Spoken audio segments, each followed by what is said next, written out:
நமக்கும் இறைவனுக்கான தொடர்பே வந்து பிரார்த்தனை தான். கடவுளுக்கும் மனிதனுக்கான தொடர்புங்கிறது பிரார்த்தனை.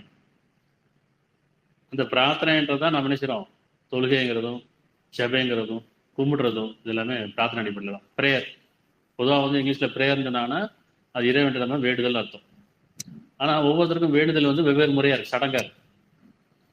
இஸ்லாமியா இருந்தால் தொழுது பிரார்த்தனை பண்ணுவாங்க, கிறிஸ்தவா இருந்தால் ஜபிச்சு பிரார்த்தனை பண்ணுவாங்க, இந்துக்களாக இருந்தால் கும்பிட்டு பிரார்த்தனை பண்ணுவாங்க.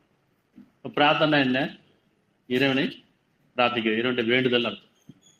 ஏன் வேண்டணும் அப்படின்னா, நமக்கு ஒரு துன்பமோ கஷ்டமோ அது கவலையோ பயம் வரும்போது, அது நமக்கு ஒரு தேவைகள் வரும்போது, ஏன்னா அறிவுக்கு அப்பாற்பட்டு என்னால் முடியாதுன்னு தெரியும், இருந்தாலும் பலகீனம் இருக்கு. அப்போ நான் நினைச்சேன், என்னை படைச்சவன்ட்ட நான் பிரார்த்தனை பண்ணுறேன். அப்போ எல்லாத்துக்கும் தெரியும் பிரார்த்தனைங்கிறது இறைவன்ட்ட மட்டும்தான். மனிதன் பேசினா